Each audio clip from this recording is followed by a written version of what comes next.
L'histoire a un rôle fondamental.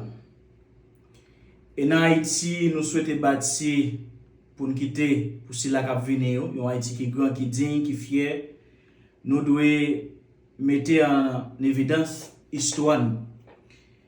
Un peu de fois, je pose peut-être ma question pour qu'il s'agisse jusqu'à présent, discours Empereur Jacques Ier était prononcé, pas enseigné dans l'école. Et dans le discours, ça, Papa Nation prévoit tout ça, nous, qu'à privé nous là, je ne dis. Et moi, je pense que le ministère de l'Éducation nationale doit entrer dans le programme réellement, non seulement discours Empereur Jacques Ier, là, mais en même temps, tout, l'État doit entrer question Constitution 1905, 20 mai 1905.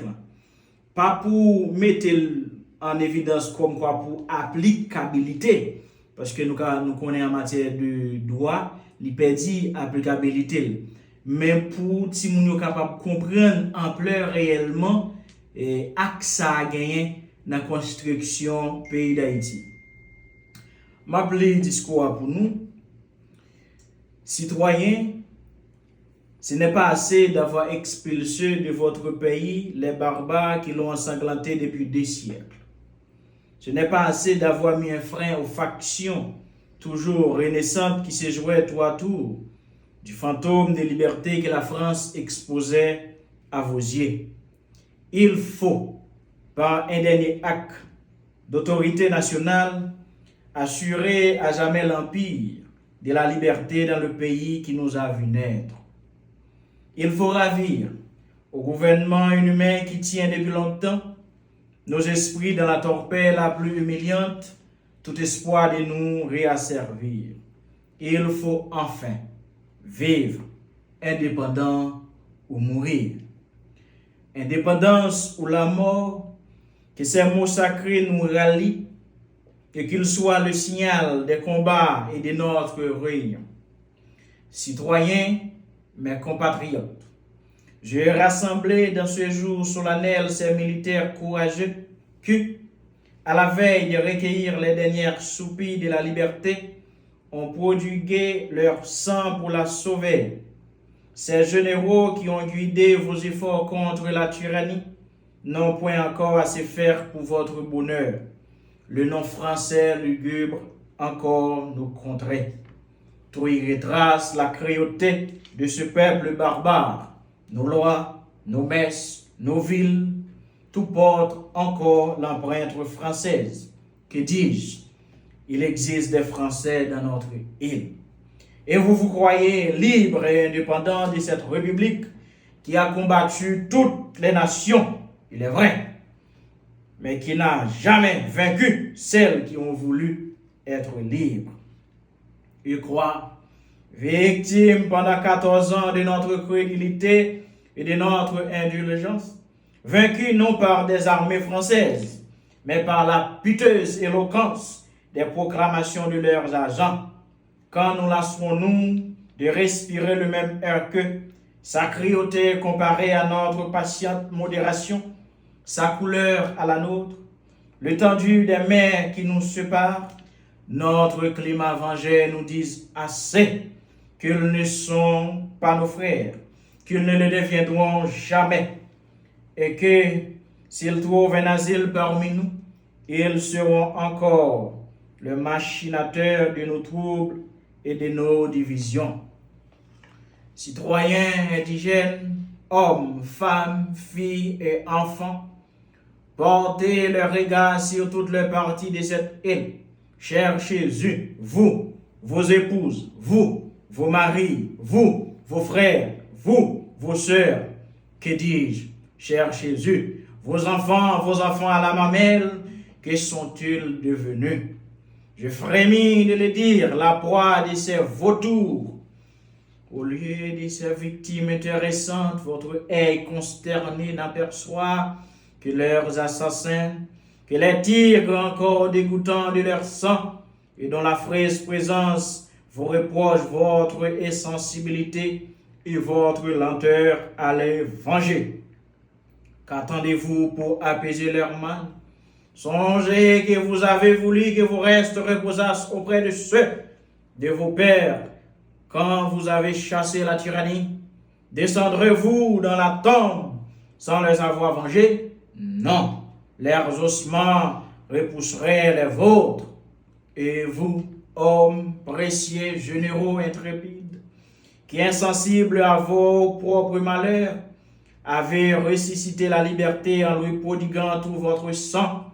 Sachez que vous n'avez rien fait si vous ne donnez aux nations un exemple terrible, mais juste de la vengeance qui doit exercer un peuple fier d'avoir recouvré sa liberté et jaloux de la maintenir. Effrayons tous ceux qui oseraient tenter de nous la ravir encore.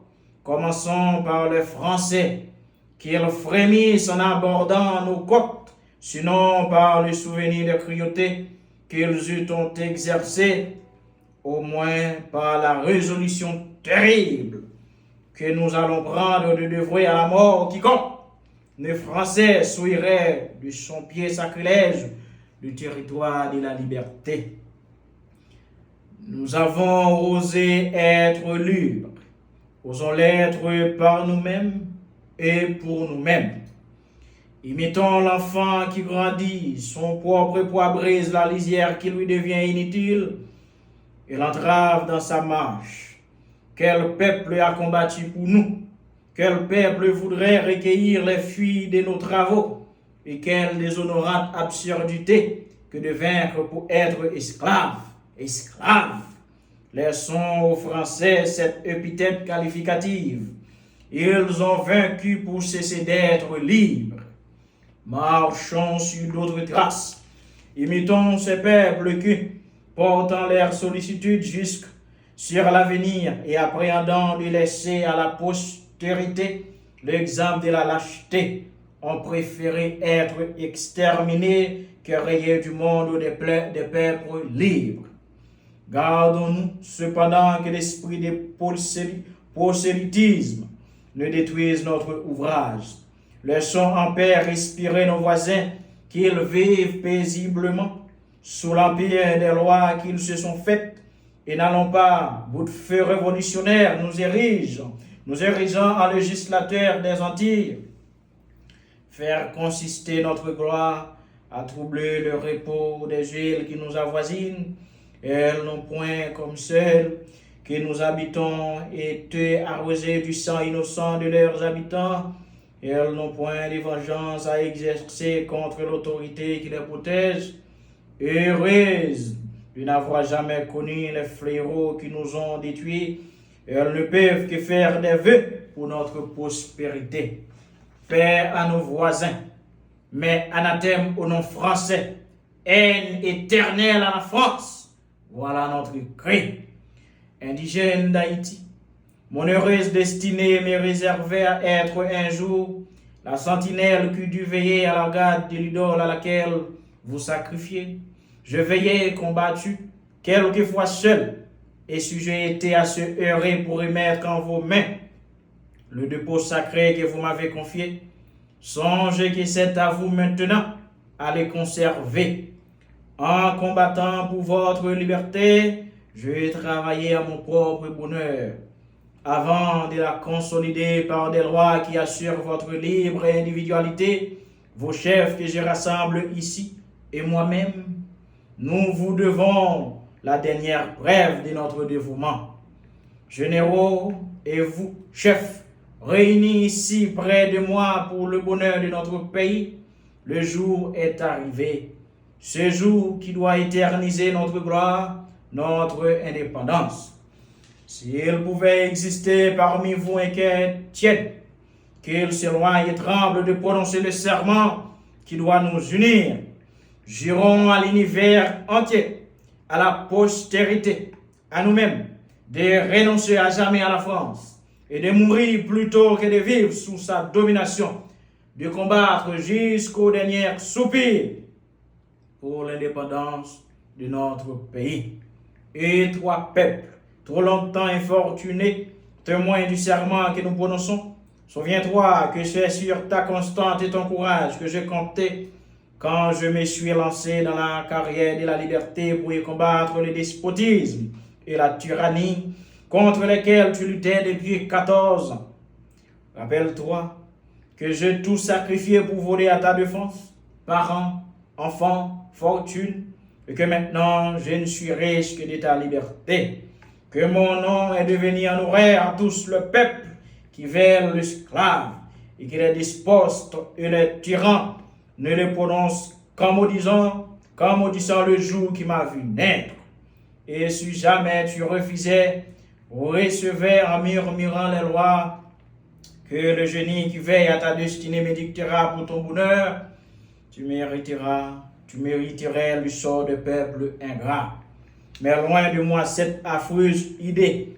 Tu seras le soutien de la liberté que tu chéris, l'appui du chef qui te commande. Prête donc entre semaines et serment de vivre libre et indépendant et de préférer la mort à tous ceux qui tendraient à te remettre sous le joug.